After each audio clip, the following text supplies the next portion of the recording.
70 નીચેના વાક્યો માટે કવિતામાં કયા શબ્દ જૂથ વપરાય છે તે શોધીને લખો.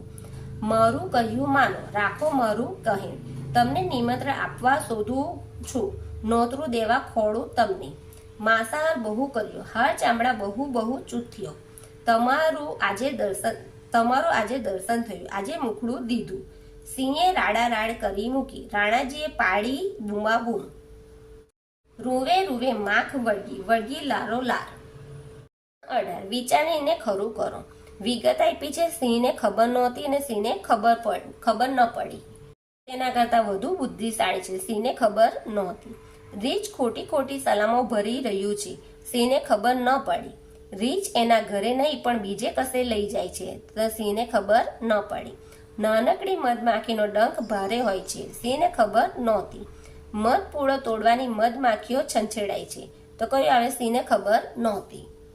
19 રીંછ ઘરે જઈને રીંછણને આખા દિવસના અનુભવ વિશે શું કહ્યું હશે લખો અને વર્ગમાં વાંચીને સંભળાવો. મારી વાલી રીંછડી, આજે હું સોટી લઈને ફરવા ગયો ત્યારે એક મુસીબત આવી. સામે જંગલનો રાણા સિંહ મળી ગયો. હવે શું કરું? તરત જ મેં જીવ બચાવવા માટે ચતુરાઈ વાપરી. સિંહને ઝૂકીને પ્રણામ કર્યો અને કહ્યું, હું તમને આમંત્રણ આપવા કેટલા દિવસથી શોધતો હતો. હવે મારું આમંત્રણ સ્વીકાર કરો અને મારા ઘરે મધ ખાવા માટે ચાલો. સિંહ ઘરે આવવા માટે તૈયાર થઈ ગયો. ત્યારબાદ મેં તેને ઘરની જગ્યાએ મધમાખીના મધપૂડાના વનમાં લઈ ગયો.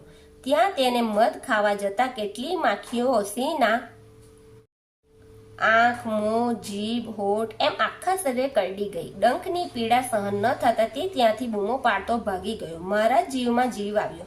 ઘરે આવતા હું વિચારવા લાગ્યો કે આજે મેં ચતુરાઈ ન વાપરી હોત તો સિંહનો શિકાર થઈ ગયો હોત. મૂળ નામ નીચે લીટી કરો અને પાડેલા નામ ફરતે ગોળ કરો.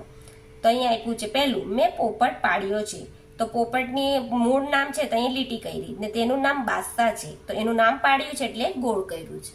જિજ્ઞાસા મારી નાની બહેન છે, એટલે એ મૂળ નામ એ છે, નામ પાડ્યું છે, નાની બહેન છે એટલે અહીંયા ગોળ કરીશું. દાદાજી ઓશિકું વાપરે છે, ઓશિકાની નીચે લીટી અને તેને અમે દાદા શીકુ કહીએ છીએ એટલે એને નામ આપ્યું છે એટલે ગોળ કર્યું.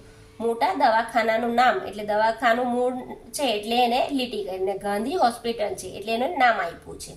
તમને ખબર છે નેહાને કયો વિષય શું છે?